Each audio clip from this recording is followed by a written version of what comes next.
Hey folks, Kilt-Man here, Kilt-Man at your services. How are you all? Hope you're all doing very, very well. Now, if you saw my last video, just the one just before this, I was reviewing a film from 1980, a sort of pseudo-zombie apocalyptic extravaganza, a schlockfest called Nightmare City by director Umberto Lenzi. You'll also know that that was just part one of a double bill of sort of sweetly nostalgic, ghoulish depravity, which I indulged in a very fortunate opportunity to watch two films back to back in my own house, that's a luxury I do not have these days. So, here's the second movie that was in that little double bill. And this is from 1974. It's a British movie, and it is The Mutations. It's also known as The Freak Maker, which does tie in, but I don't like that title so much as The Mutations. But there's no sort of X-Men involved in this. Don't go thinking, no, not that kind of mutation. This is all pretty ugly and nasty and icky. So, now this film, I've got to say thanks as well to a good friend of mine. And people on the channel do know him, I've mentioned him a lot.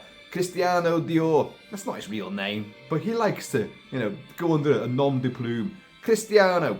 I was sitting in a pub one day, just minding my own business, got my earphones in, got about 10 or 12 whiskies amassed in front of me, and his head popped round the door, and he went, "Oi, Kelsey, here you are, got a movie for you, here, have a look."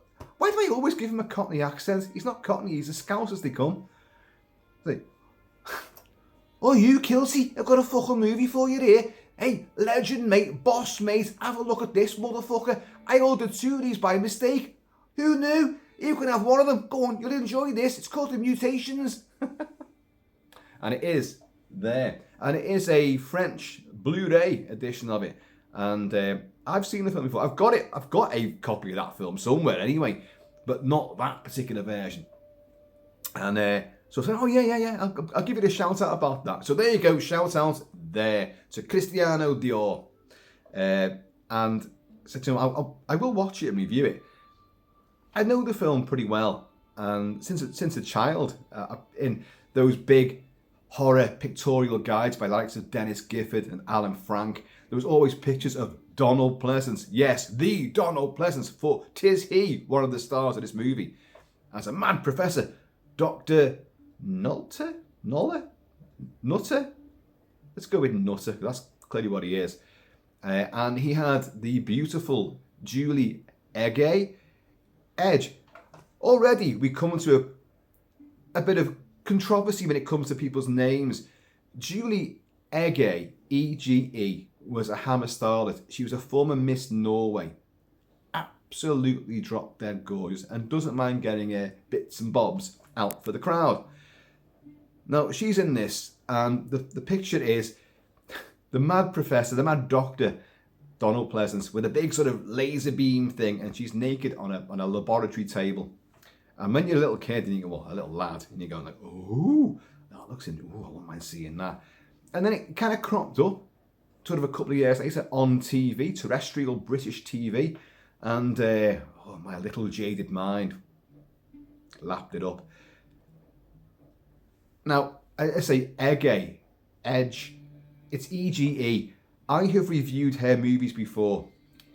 The Legend of the Seven Golden Vampires, which is a Hammer movie, and also Hammer's Creatures the World Forgot, which I reviewed only sort of in the last sort of 6 months or so. And on every single one of these versions, there's different commentary tracks or documentaries, and everyone pronounces her surname differently. And on this, there's a little documentary, even though it's French, it's in English, with the director, the great cinematographer, Oscar-winning cinematographer and great director, Jack Cardiff. And he pronounces her name as Ege, and I think the American producer pronounces it that way as well. So it's, where do we go from there? Ege. Anyway, what's going on in this movie? Well, Donald Pleasence is trying to make a bit of an evolutionary leap. He's interested in plants, hence me wearing this sort of foliage camouflage here, British DPM. And we've got a Venusian He's a Venusian Venus flytrap. Yeah. Over there, we've got plantage over there. And we'll come on to this guy in a bit. But I've tried to evoke the mood of the movie. Now he wants to combine plants and human beings for the next evolutionary step. He wants a plant that can get up and walk around and a man that can lay down roots. I really thought that meant you finally bought the house of your dreams, right? And you put the little sign on your gate saying, "Done roaming." And you've set down your roots there. But no, he genuinely means it. Now, is that not a contradiction in terms? So in the same organism, which is what he wants to create, a plant that can get up and walk around, but also a human being that can set down roots and stay there, rooted to the spot. Haven't we already got that? Plants that can do that, humans don't want to do it, and a human that can walk around. It's kind of weird. But the whole bloody movie's that weird. So he's got this grand scheme, and he's also a professor, a lecturer at some London university. And I think it's filmed at Imperial College, London. A lot of it's filmed around Battersea. This is 1974, folks. And this is also a bit of a golden period for British horror movies and horror movies in general, where the 70s were pushing boundaries, breaking taboos.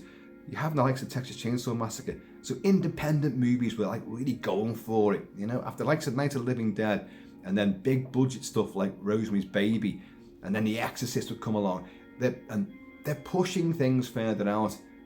Richard Donner's The Omen would come along as well. So all of a sudden the 70s became this hugely fertile ground. Hey, plants, fertile. I'll get me coat. Oh, I've already got it, haven't I? It became this really fertile and febrile, imaginative source of just an outpouring of great, groundbreaking new movies with great special effects, or certainly out there special effects for their time and period, and a lot more extreme ideas and imagery. And this film is certainly one of those. It's an odd movie. It's not a much loved movie, I'll be honest.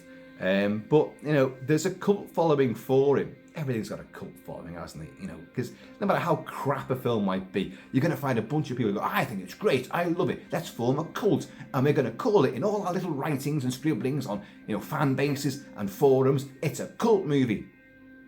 With only 5 people in that cult. But that's what makes a cult these days. But this has got a bit of a following to it, genuinely, because it sets down some roots, and its tendrils do bleed into other things, as we will discover. So he's lecturing to the likes of former Miss Norway, Julie Egge, and the likes of American British actress Jill Hayworth, and who's also in a lot of horror movies as well at this sort of time period, and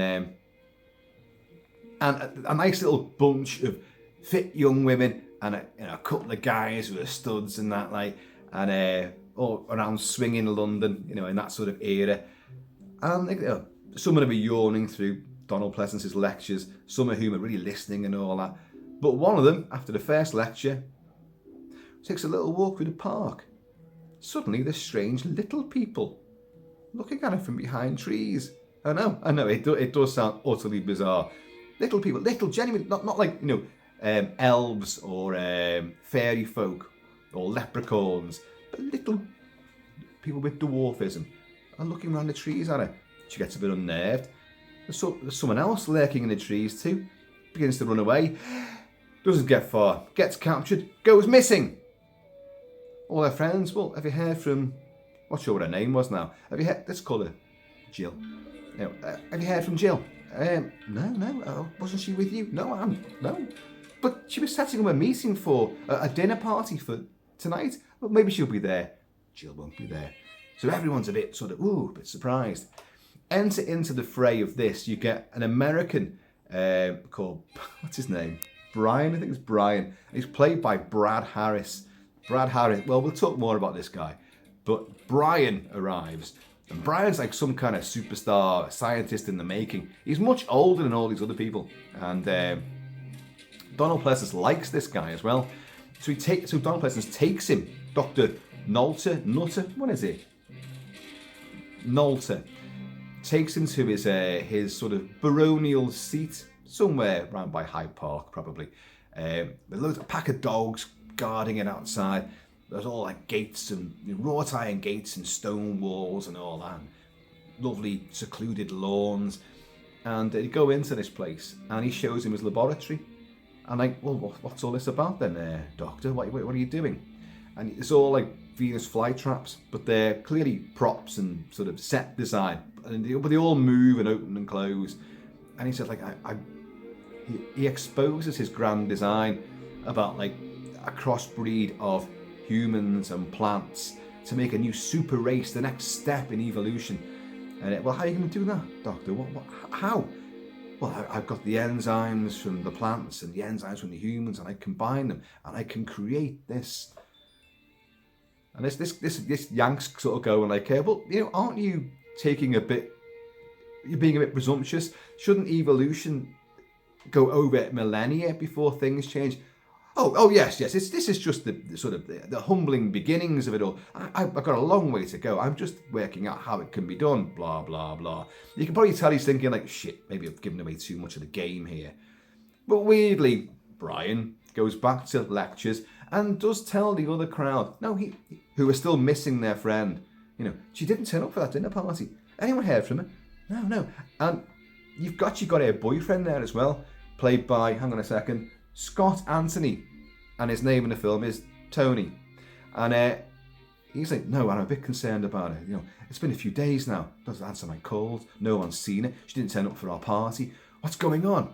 Oh, it could be anything. Maybe she'd met some other guy. Hang on, he's her fella. You'll be saying like she's met some other guy and gone off with him. Because hey, this is what happens. Sugar the pill, why don't you? But Brian says, no, the Doctor's not a complete idiot. He's a genius. He's got some very grand ideas. Right, so there's the initial premise. Girl goes missing. Doctor doing experiments with plants and humans. Feeding, live bunnies to these. He goes into and he gets a bunny and strokes it. You've got to remember, Donald Pleasence was also Blofeld in You Only Live Twice, and he's stroking a pussy. A lot of us like doing that.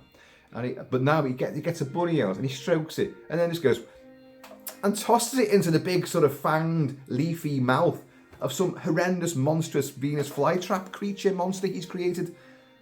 And you hear the bunny squealing. Oh, you're like, oh my God. He goes, it's necessary. These things must be done.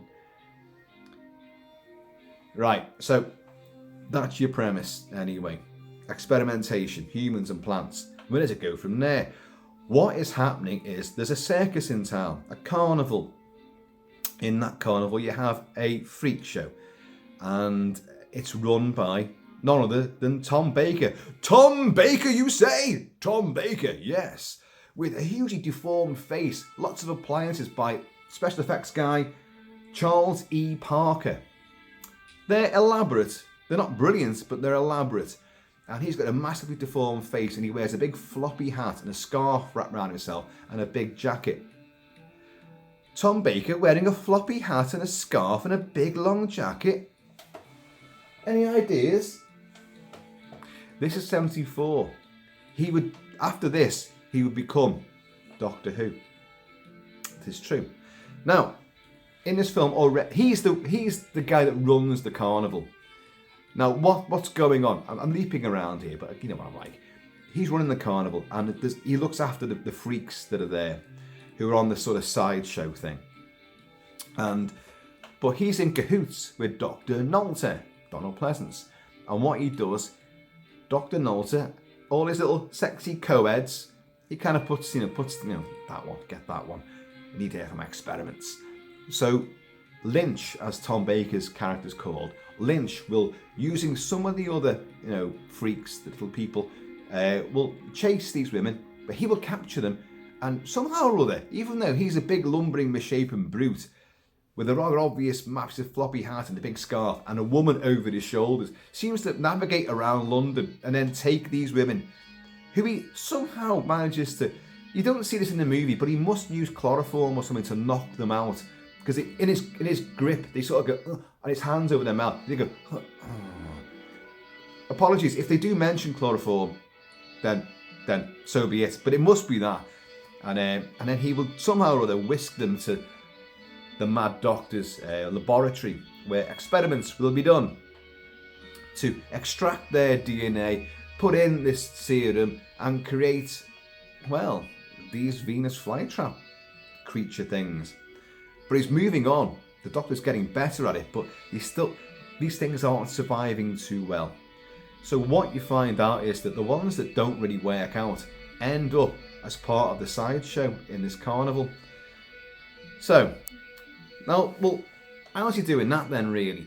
Just can't be just Tom Baker as Lynch on his own doing it. Well, there's another guy who is a dwarf, who is the ringmaster. He runs, he to all intents and purposes, runs the freak show itself and introduces it all with his little top hat on and all that. Like, and he is played by, hang on a second, Michael Dunn.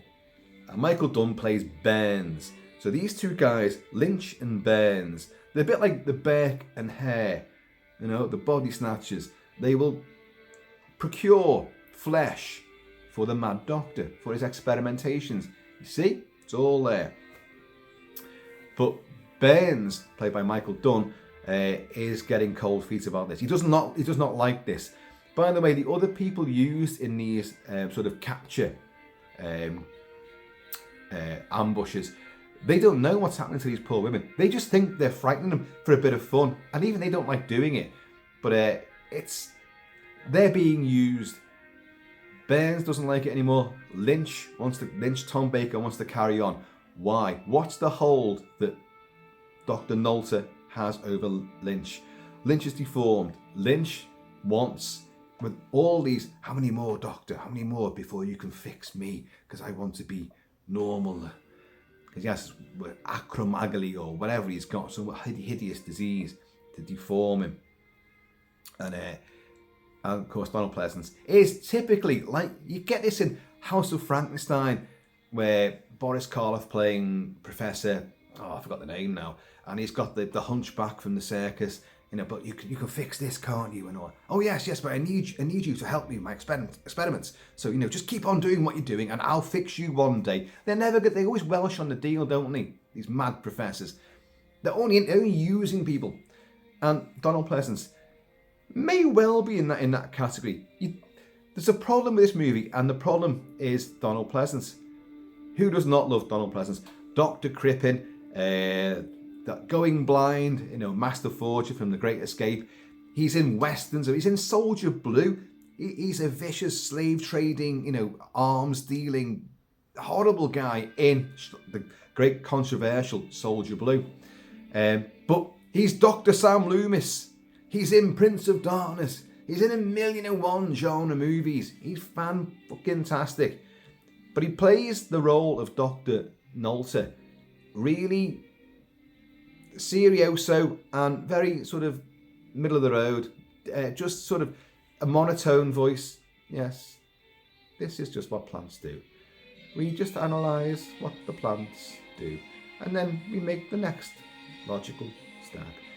And there's absolutely no real three-dimensionality to him.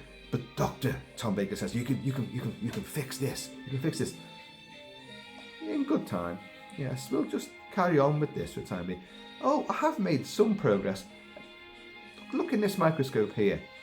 And you cut to this shot of, like, you know, a bit like Blair looking at the old antiquated imagery on his old Atari computer in the Thing, of Thing cell assimilation of human cells. And you see this kind of like weird, sort of cryptic, like octopus thing go. That's your cell there. But this cell will combat that, and we can transform you. So just one more. He keeps on saying this to him. Just one more victim. So you've got this dynamic being set up, but Lynch is being nasty to the rest of the freaks there.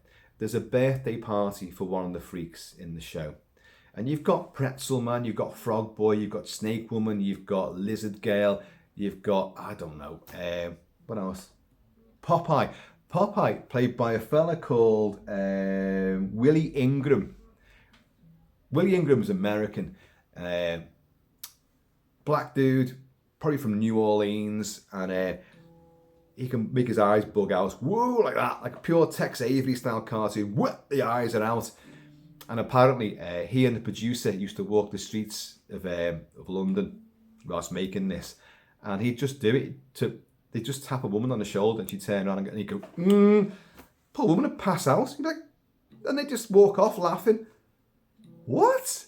What is that you're doing? I mean, that's eye-popping stuff, that is. He's Popeye in it. And then you've got these other ones his legs, he's got no calcium in his legs. Now, he can just, his arms are super strong, but he can twist his legs around and do all sorts with his legs, which is just like rubber. But these are real life freaks. I hate to use that term, of course, but that is a term that was used and is still used carnivals and sideshows. I know a lot of this is outlawed now, but it still happens, and it has its historical precedent, of course. Now, there's many films which use people with deformities as their central conceit of the story. Tom Browning's classic The Freaks is a shining example where they are not being exploited apart from by characters in the movie. But Tom Browning and the production itself celebrates them. He loved all his real life, the pinheads and the stick people and all of that, people with no legs and just walking around on their arms. You know, they are all characters. Many films celebrate this. A few would not do it so well. Michael Winner's The Sentinel being one from later in the 70s, where in a haunted apartment complex, the portal to hell will open and all the denizens of hell will walk forth, and they are real life deformed people. Now that's in utter bad taste. It is. I like the film The Sentinel, but I despise it for that.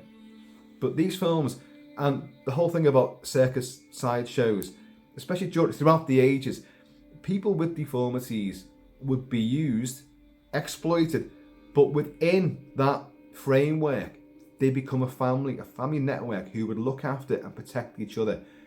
And they had a better life.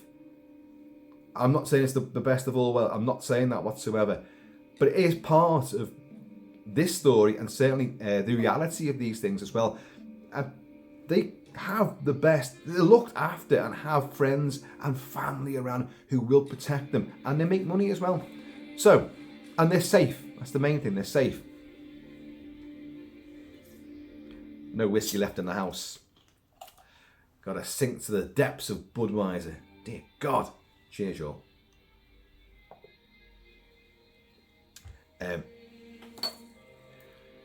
So in this film, Jack Cardiff said, you know, look, I am not going to exploit these people, and they're all real life deformed people, and most of them can't act. But Michael Dunn, who plays Burns, who's sort of in on it, but then he's getting cold feet, he's great, and he trundles around, and he's wonderful. And what happens is there's a dynamic which comes adrift between Lynch, Tom Baker's character, and all the other freaks, because he thinks he can be repaired, doesn't really care about them.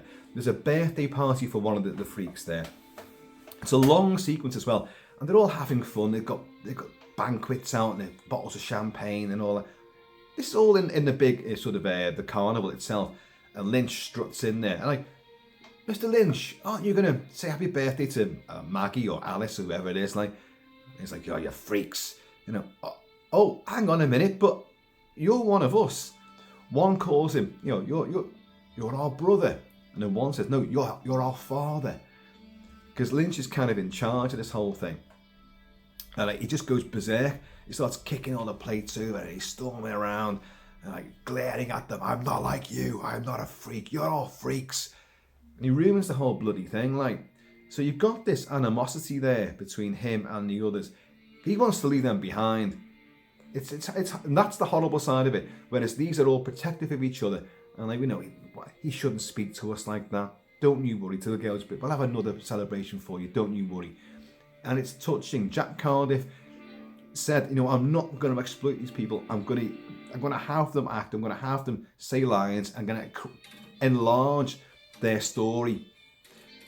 So, and some of them are actors, so you can see that. but some of them are, and they're good. And there's a huge chunk of the film is given up to these people, and I like this. What happens is, so the carnival's in town. Obviously, going to be in town for a while because they're nicking people left, right, and centre. And well, this is what we're going to come on to. Brian and all the other people, like, let's go to this carnival then.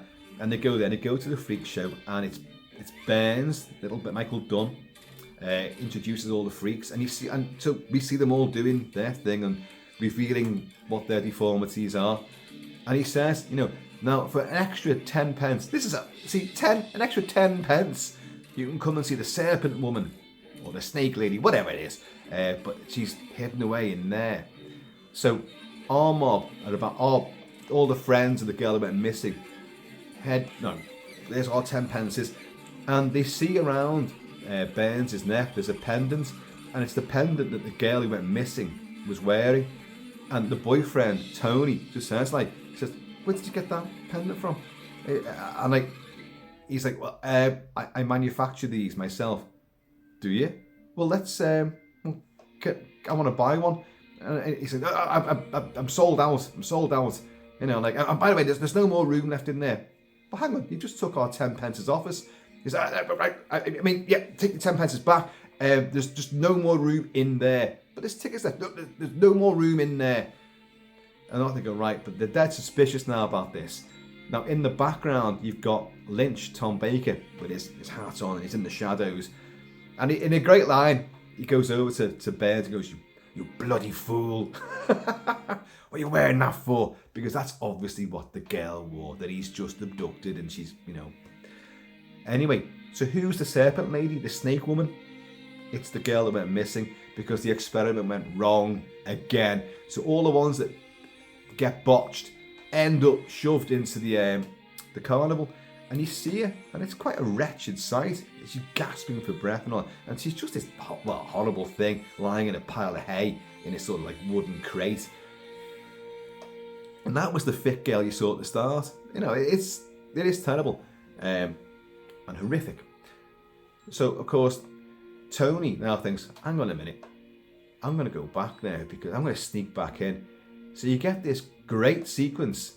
A lot of films have this sort of thing where someone sneaks back into the carnival after dark when it's closed.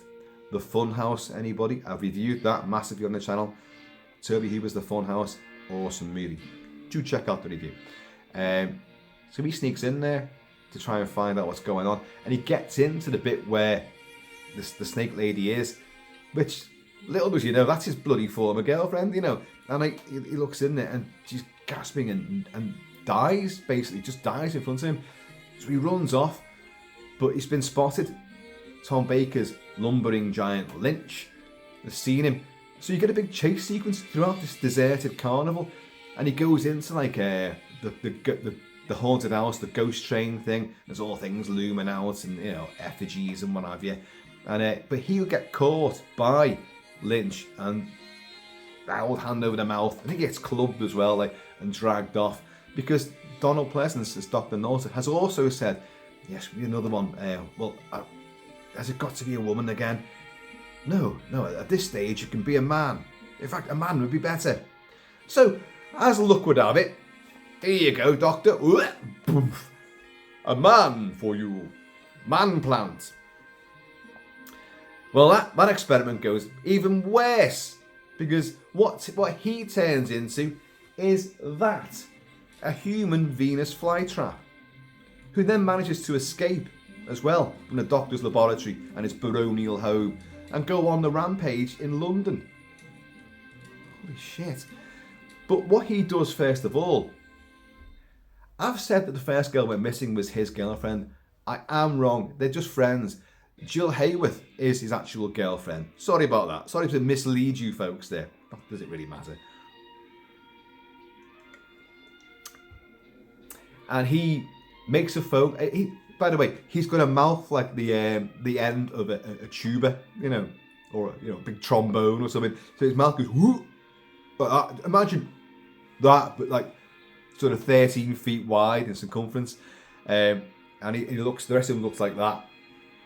And he still manages to get around London and make a phone call to Jill Hayworth, who plays, who does she play? Lauren, and she recognises his voice. Oh, she's speaking that, you know, and he's like, I'll come round. Oh, thank you, Tony. Oh, I thought you'd gone missing as well, because obviously a couple of days have gone by and he's not been seen. So he comes round to her apartment, beep, beep, beep, beep, beep, you know, and she goes, the door opens the door for him, he comes up the stairs, and she's just there. Now, Jill Hayworth was in, she was in the Frankie Avalon horror movie, The Haunted House of Horror. She's also in Tower of Evil with Robin Asquith, otherwise known as The Horror of Snape Island. So, and they were both both British-made gory movies in the 70s. So she's making a bit of a name for herself in this sort of thing. And anyway, she's there, and she's getting herself all beautified. And just come in, Tony, just come in, the door's open. And we haven't seen him yet, you know, properly. And he comes in, and he just says, and he's got his coat collars turned up and all that. And he's just shambling, cameras behind him. And he says, like, I must warn you, I've changed. I'm just so glad to see you. And of course, he opens it, and this big hootenanny mouth, ooh, comes out. And she just goes, I can't do it. But she screams the roof off the place. So you see all neighbours in the other flats and apartments, lights going on, people coming out the doors, people across the road, windows are going up, you know, call the Ghostbusters, you know, and all this kind of thing going on.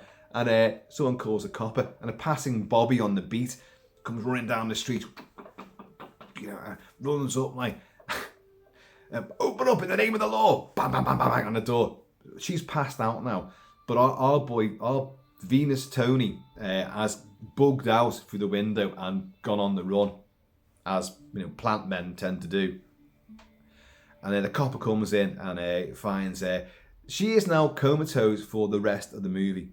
She'll be whisked off to some hospital, and the great Welsh actor in so many comedy shows in the 60s and 70s, whose name I have completely forgotten, he says, like, I think she's gone into shock. Something has happened and she's just gone into shock. Nurse, give her one of these every 3 hours and call me if any changes. But you've got Brian, a big American Brian, who's 20 years older than all the other students there, and Julie Egge, who plays, by the way, who does she play? Heidi, or Hedy, something like that. I think they aren't disguising the fact that she's meant to be from Norway. Former Miss Norway, of course. I think I said it before. And they say to her, like, this nurse as well, if anything happens, you call us. Yeah, you call the number we've just given you. This poor nurse has got a lot to do, like, or not, because that's the last you're going to see of Jill Hayworth. You will not see her again. She's just lying comatose in the bed. You haven't seen a great deal of her to begin with, so don't worry, but, you know, but these are the big name sort of starlets who are in this movie, and really don't do a great deal whatsoever. We then cut to a scene of an old wino, an old tramp, going across the Albert Bridge in Battersea.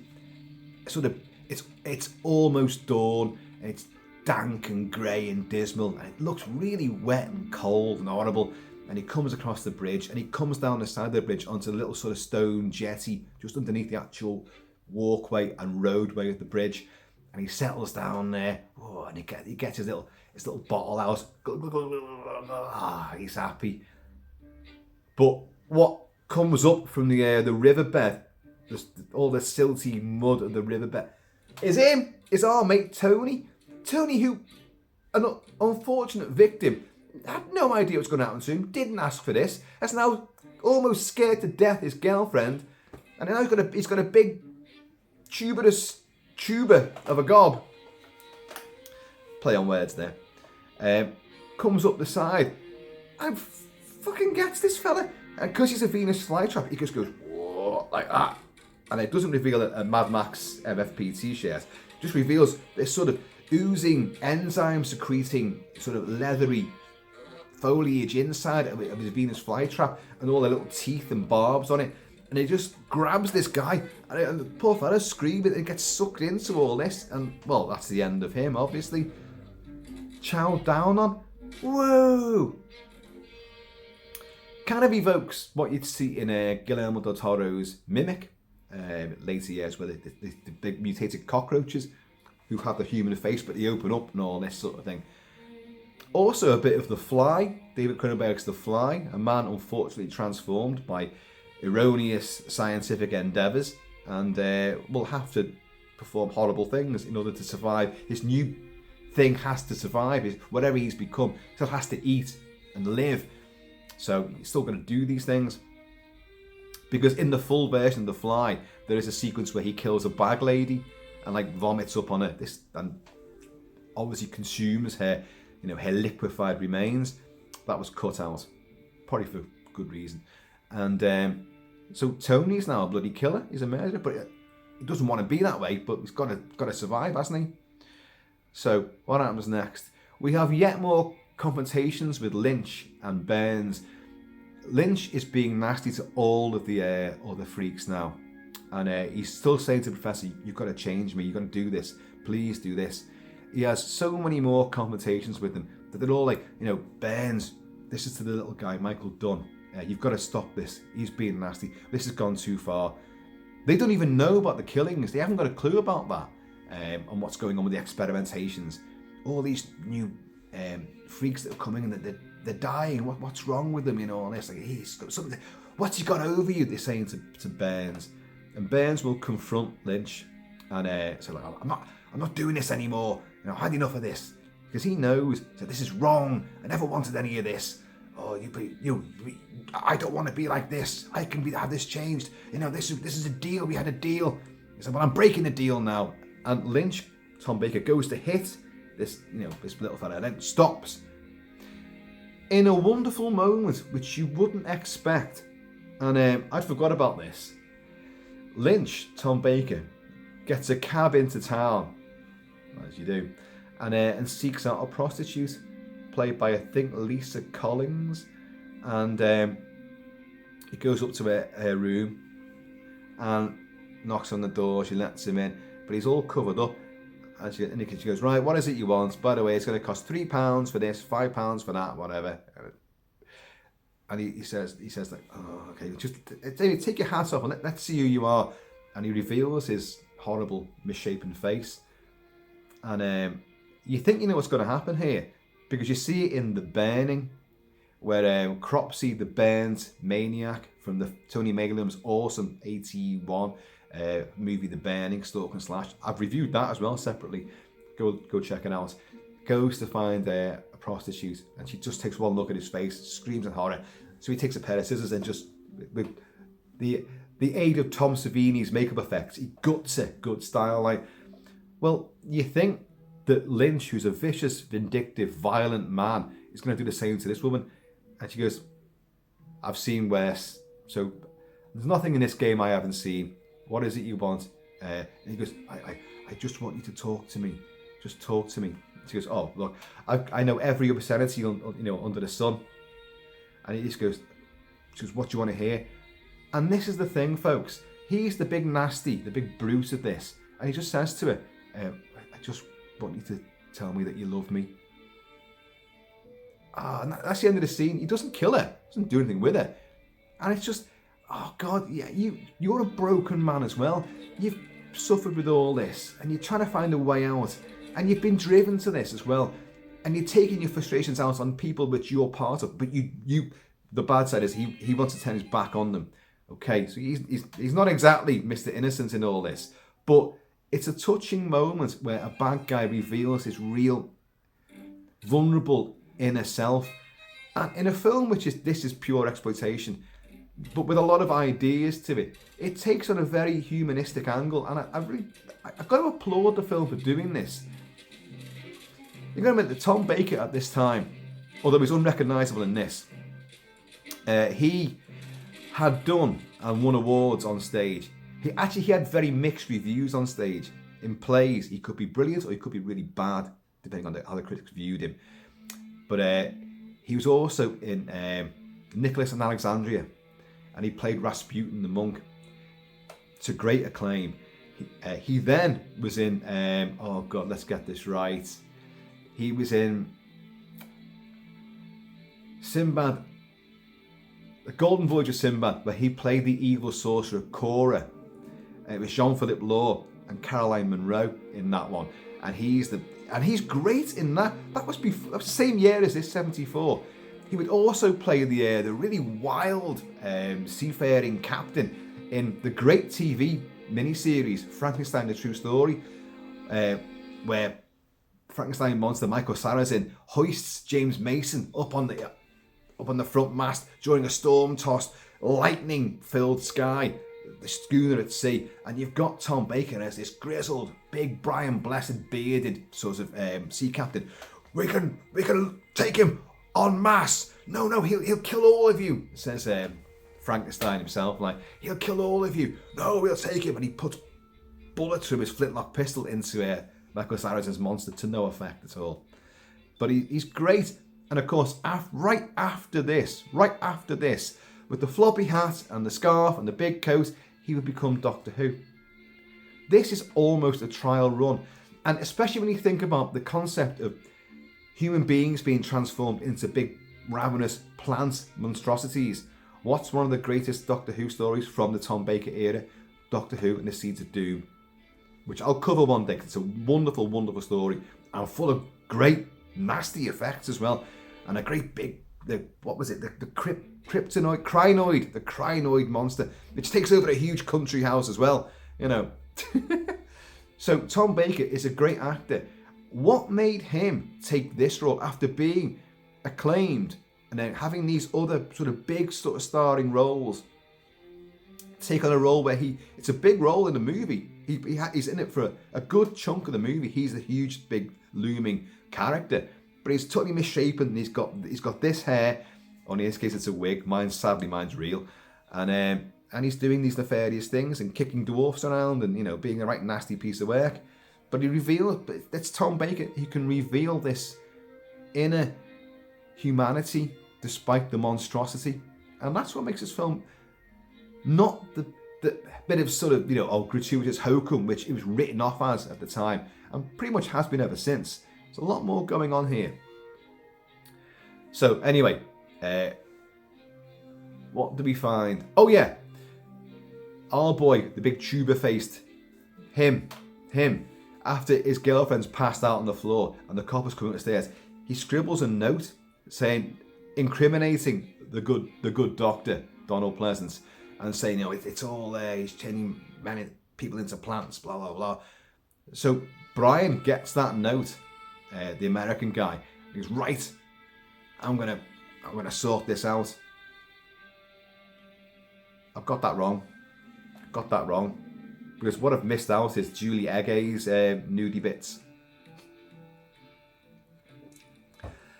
She's having a bath, and our cryptoid thing here invades to try and say, you know what's been going on and all that, but leaves a note for her. But in the meantime, Lynch arrives to claim Julie Ege's Heidi character. And he manages to get her, chloroform her, and whisk her off to Donald Pleasence's laboratory table. In the meantime, Brian gets back and finds the note that Tony, in his Venus flytrap transformed body, has written. So right, he goes off there. You've had the confrontation with the freaks and with Burns, Michael Dunn's sort of ringmaster. And so what happens is they're working on Juliet, who's now nude again. Donald Pleasence does an amazing job actually just being completely, you know, nonplussed and not even looking at those gorgeous breasts and the rest of the goods. He's just you know, with his big laser beam thing, which is straight out of like a really bad 50s sort of sci-fi movie. In front, there's another thing for you. He's got that in his laboratory doing his experiments. Has he got two, or does he actually use to transport this one? Because he has it in the fucking class as well. There's a sequence with all the class, some of whom are yawning, some of whom are like enthralled, where he's got like an orange, and he's got this same fucking laser beam gun thing, and he makes the orange decompose and go all fungoid. He said, what if we can make... He hasn't got an accent, but the way that Donald Pleasence does this really just monotone, feeble little voice, it sounds almost... Is he giving a Germanic accent here? No, he's not really. No, he's just speaking very softly and quietly and monotone. What if we can reverse the fungal process?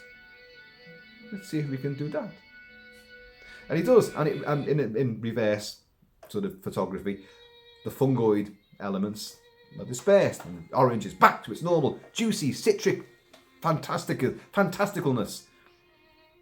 And so, but has he got one in? He's got one of them in the bloody university, and he's got one at home, or does he just put it on the back of on the roof of his little, I don't know, his mini city? You know, I don't know.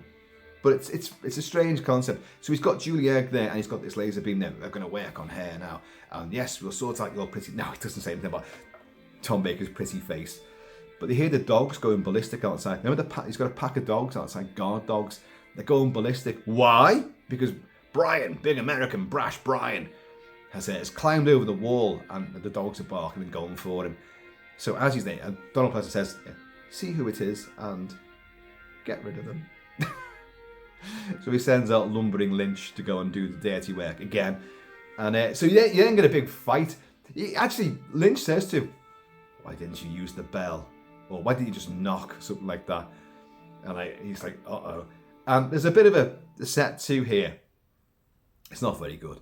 But Lynch, after getting booted round, does get the upper hand. And he picks up a big rock, and he's about to smash brash American Brian's bonds right in. Boosh. But as he does that, like a flick knife, hits him in the back. And he turns around, and it's all the freaks from the show are all there. The bearded lady, who's had a good few lines in it as well. Pretzel boy, frog boy, snake woman. Everything's there. And by the way, I said before about the girl who was first kidnapped, who became a snake woman. There's actually, I think she was Serpent woman and the snake lady. They're two different characters. And the woman who plays the snake lady actually has this condition for real. But she's had many husbands and spawned many kids in reality. And no one has that affliction. It's just her. So, you know, she's been happy. Big family as well to look after her. But all of a sudden, and like he turns around and he's like, what are you doing? This is Tom Baker. I want a view. And one by one, they all have these flick knives. And they all... tell you what, I know it's a carnival. Did they all take knife throwing lessons as well? Because they're all bloody good at this. And they're skewing him. And he's like, I want a view. I want a view. See, he's reversed this whole thing. I'm a freak as well. I want a view. But he falls into the pack of dogs, who then... There's no gore. Don't go thinking that. But they tear him to pieces, obviously. And you hear him screaming. And it's pretty nasty. And the freaks, under Michael Dunn, Burns' sort of command, they all turn around and off they go into the fog. Very evocative with the fog. A lot of fog in this movie, actually. And the fog drifts across and they all vanish into that.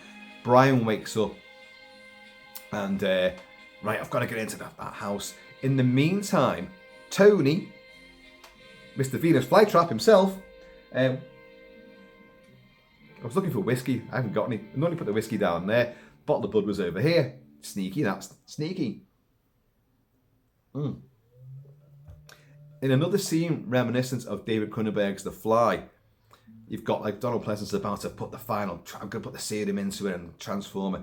And in the skylight above, you see Venus Flytrap boy perched, and he comes crashing through, just like in David Cronenberg's The Fly. And Donald Pleasence is like, whoa, what? Suddenly there's a bit of inflection and a bit more modulation in his voice. And Venus Flasher Trap. Hey, seen this? See my hairy stamen?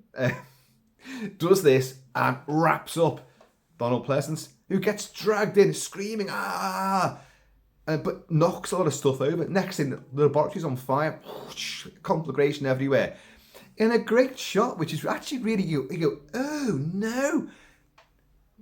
Oh, Venus Flytrap boy is on fire as well. It opens up, and the desiccated, horrible body of Dr. Norton slides out. Think in Hellraiser, all the bodies after Frank has stuck his fingers into them. All the ones that Julia's brought back and hammer attacked to death, and almost to death. And he sticks his fingers in and gets all their juices and lifeblood to put more flesh on his bones. And that's what this desiccated, horribly deformed body of Donald Pleasence just slides out. It's like, oh no, it's pretty grim. But and then he's on fire. The whole thing's on fire. Brian gets in there, manages to stupidly cover up the gorgeous Julie Ege. She's forever getting carried around, and he makes his escape. And they get into his car, which he parked outside, obviously, when he did his break and entry. Gets it in there, and he's driving off, and she's going, oh, Brian, thank you. Brian, I love you. And he's like, I love you too. And she puts her arm around him. And then it's a bit of a crass sort of ending. It's a bit like The Brood, David Cronenberg's The Brood, again, where the little girl, after her mother has manifested tumours and water with the power of her inner rage and created hellish offspring which go and do her murderous bidding. And it all started off with these little nodules and spots on the body, these welts. At the end of it, the little girl who's been rescued reveals that she's also got these little nodules and welts and things and spots. So she's going to become the next thing. Well, Julie Ege, Heidi, puts her arm around this guy, and we see in this sort of stop motion animation, leaves and fronds and little twigs suddenly skitter across her arm, and then the film just ends. So it's going to carry on, isn't it? She's going to become a monster now herself. Folks, The Mutations from 1974 is a strange, weird, dark, depraved, sleazy, and actually quite nasty movie. Quite mean-spirited. But it has so many great ideas to it. Donald Pleasence, you always want to see Donald Pleasence, but I can't sit here and say to you with my hand on my heart, can't do it, that he's actually any good in this, because he's done a lot of strange roles in his time. So he can't have been averse to this, because he does them. He actively, read the script, I'll do it. Don't worry, I'll do it. But he doesn't give any sort of depth or dimensionality to his character. Even until he starts screaming, his voice is just completely flat and just quiet and almost imperceptible.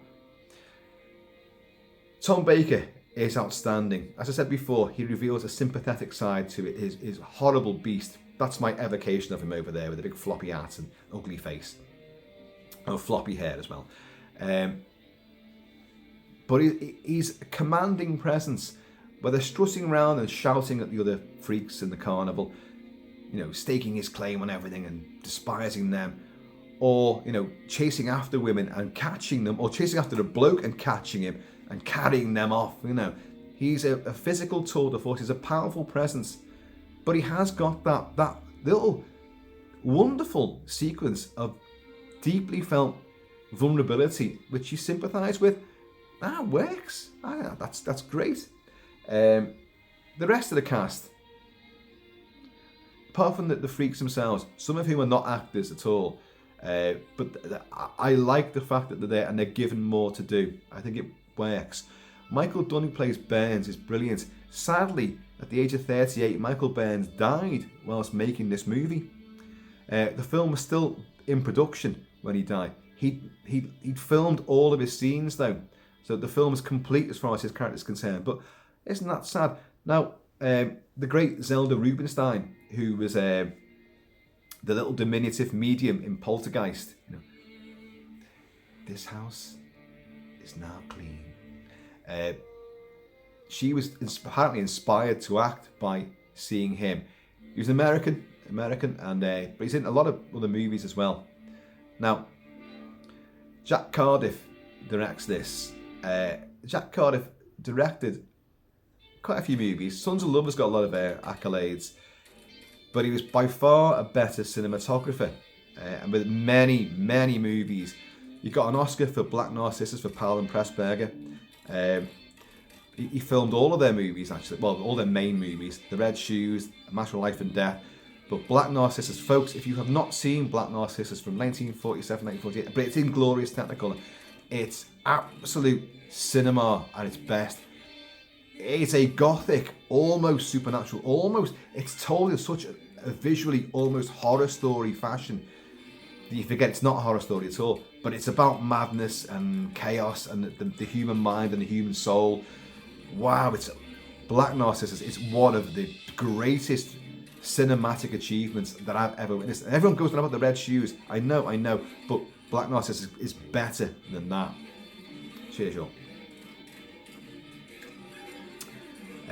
But Jack Cardiff would go on to do the cinematography for things like Conan the Destroyer, believe it or not, and Rambo First Blood Part 2. Now, if you look at those movies, they're ravishingly gorgeous, gaudy, full colour comic book movies, and the Mutations is not like that at all. He doesn't film it though, does he? He just directs it. But I do like the London locations. I like the foggy sort of weirdness. There's a stupid bit near this. Well, there's a lot of stupid bits, but near the start, the first girl that goes missing, and off she walks after they've all been to a lecture by Doctor Donald, and he's obviously put the word out. I want that one. Get that one. And she walks through. I'm not sure what park it is. It might be Hyde Park itself. I don't know, but she keeps seeing these mysterious little people leaning out from trees, and she goes on the run. But what's silly about it is that no matter how far she runs, they're always in front of her, or they're at least a couple of steps behind her. They're little people, they can't run that fast. Unless Tom Baker's Lynch has picked a couple of them and he's run with them. Because Tom Baker is very physical in this role. His chase of Tony throughout the carnival is great. And that's a nice bit of stalk and slash sort of sequence there. His abductions are always violent, and he's a big lumbering brute of a character. The music is by Basil Kirchen. You're hearing Basil Kirchen right now, but it's not the soundtrack to the Mutations because I can't get hold of it. It's probably out there somewhere on it, because Basil Kirchen was an experimental musician. He played in his dad's jazz band, he played in orchestras, he formed his own band as well, and he did a lot of orchestral and sort of rock elements, but also he played around with electronics as well. And this film features bizarre dissonance in electronica and also little weird bits of orchestral elements.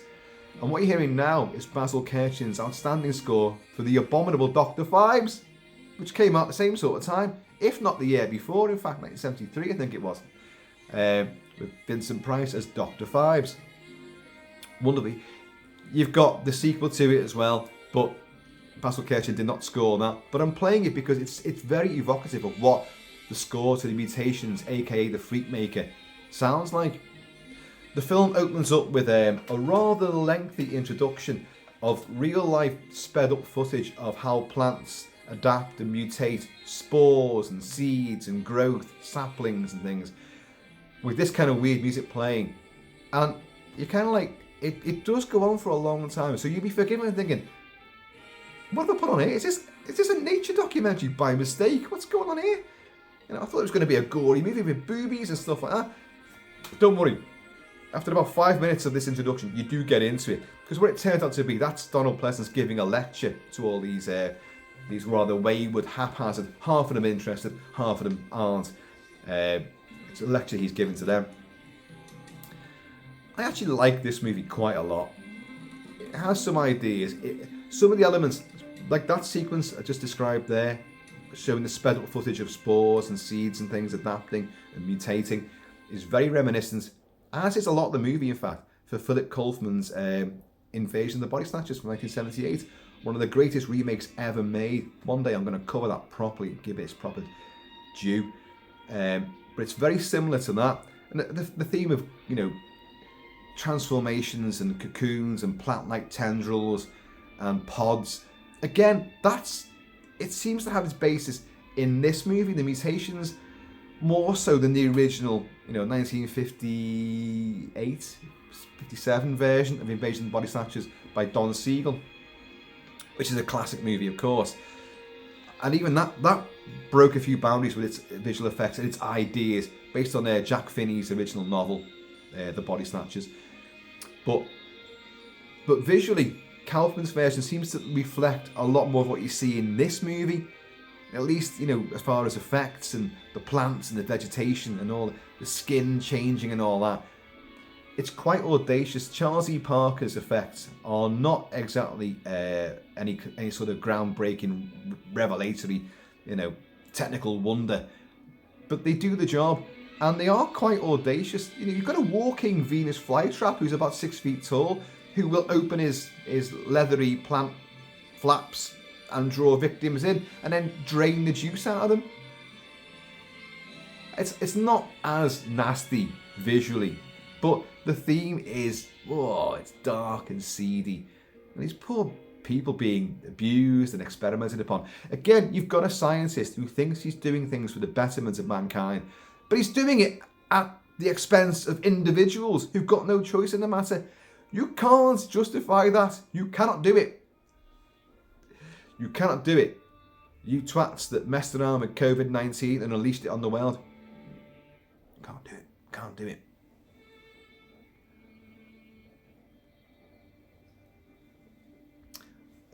Charles E. Parker went on to do the makeup for, he'd done the makeup in the film Zulu, Cyan Field's Great Zulu, Lawrence of Arabia, 2001, and he'd be one of the many makeup technicians on Star Wars. A lot of other movies too. What else? What other little notes did I make? Jack Cardiff would also direct Dark of the Sun, aka The Mercenaries, with Rod Taylor. A very nasty, very violent, very brutal tale of mercenaries in the Congo. I reviewed that. That's a fabulous movie. You've got a chainsaw fight in that. You've got a train full of innocent victims being butchered, and then the torture and rape and attack. Oh my God, I reviewed this movie. A fantastic fight at the end between these two arch enemies, Rod Taylor being one of them. My God, Rod Taylor reunited with Yvette Mimeo from The Time Machine. But in this, this is, it's not the romance you're thinking of. It's not the lovely, charming, nostalgic, sci-fi romp that is The Time Machine. This is severe and brutal. So Jack Cardiff could do it, could turn his hand to all this sort of stuff. What else did he do? The classic 60s societal, cultural zeitgeist kick in the chunks of Girl on a Motorcycle. Great classic stuff. He did The Long Ships as well. The Long Ships, that's the one with people sliding down a rather horrible Viking sliding horn thing, sliding down and getting sliced in two.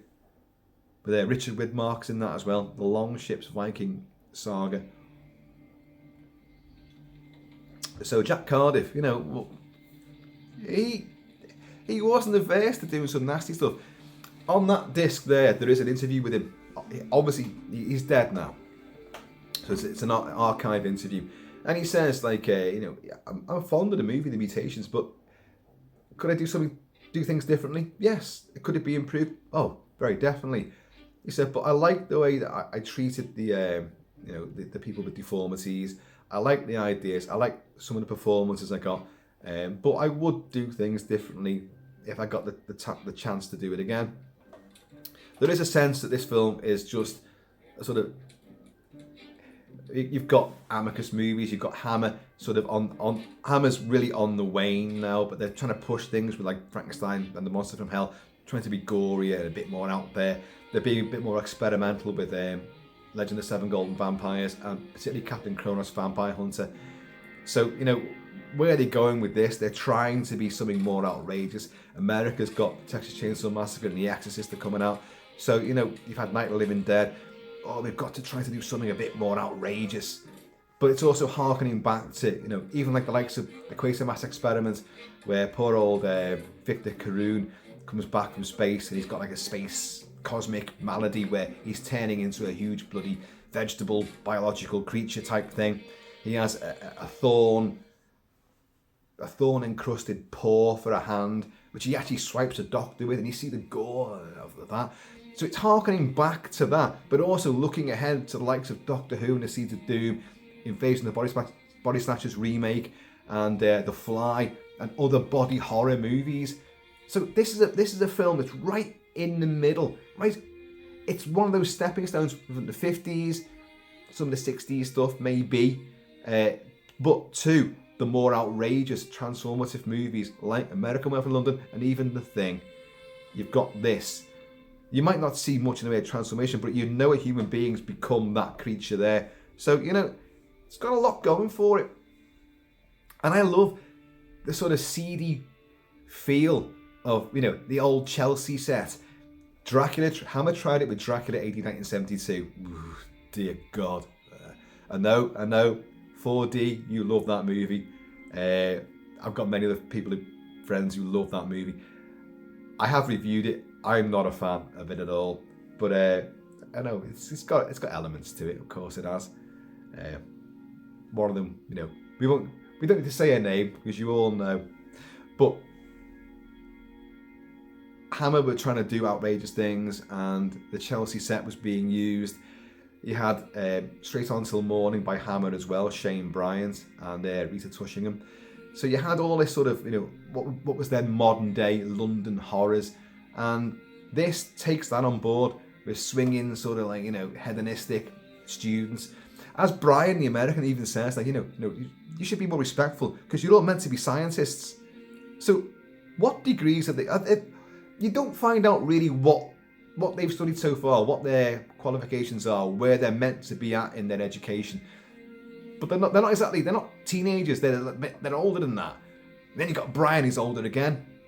I'm not even sure what Brian's meant to be because Donald Pleasence is made up to get him, and we see his plane arrive as well. He comes from America. Whether he's just another scientist who's meant to be sitting in and studying, you know, see what these crazy Brits have been up to. That Brad Harris, is it Brad Harris? Yeah, Brad Harris playing Brian. He's okay. He says he's interviewed as well on this disc, and he says that you know, I do my own stunts and all that, but and I enjoyed my time in London. It was great, but he's actually worked quite a lot around Europe as well. So he's done a lot of films which are, you know, sort of independent European movies, again genre movies as well. So and I think he's done westerns as well, but it ain't no great shakes in this. He's a bit of a wooden hero, but kind of expect that.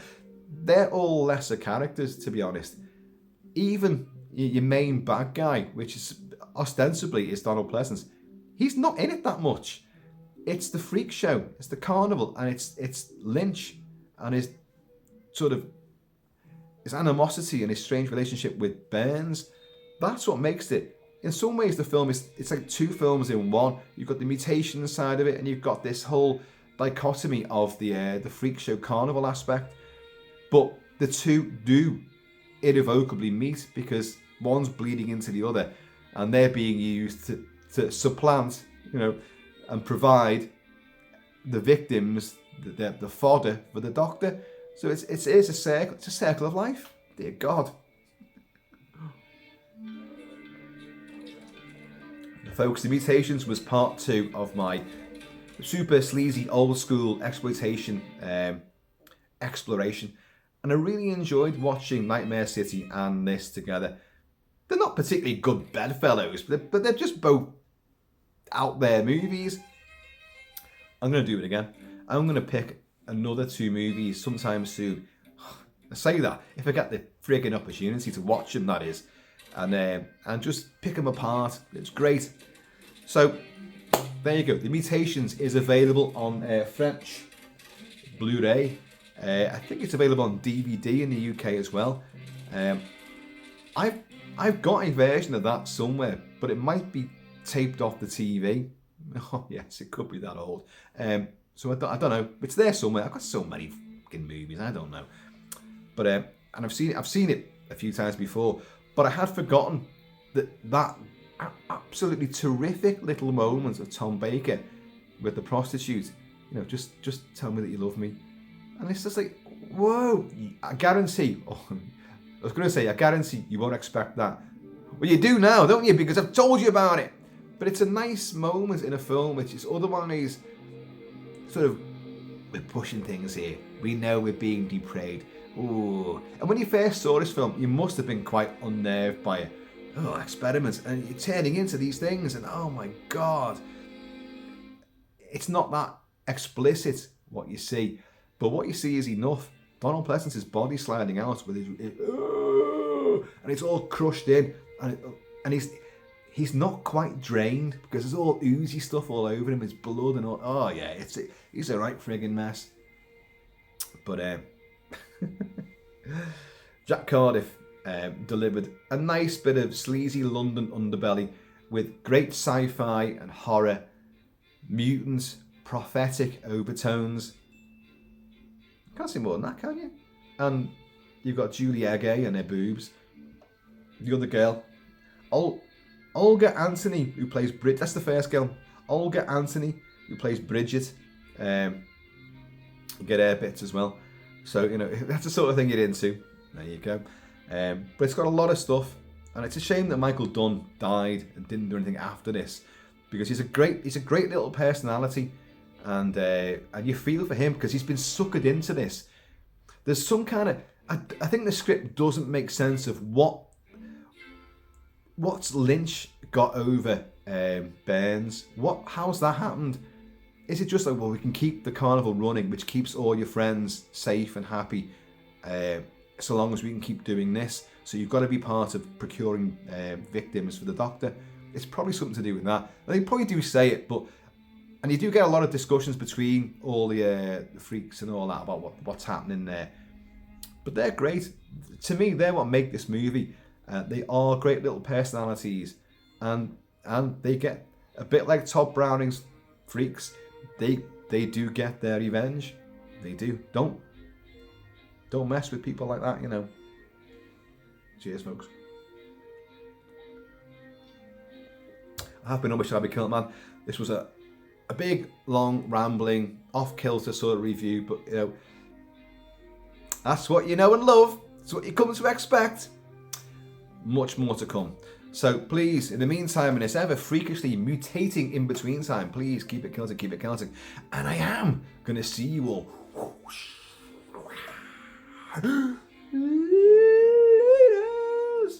Hang on. Were my arms that colour before, when I first started?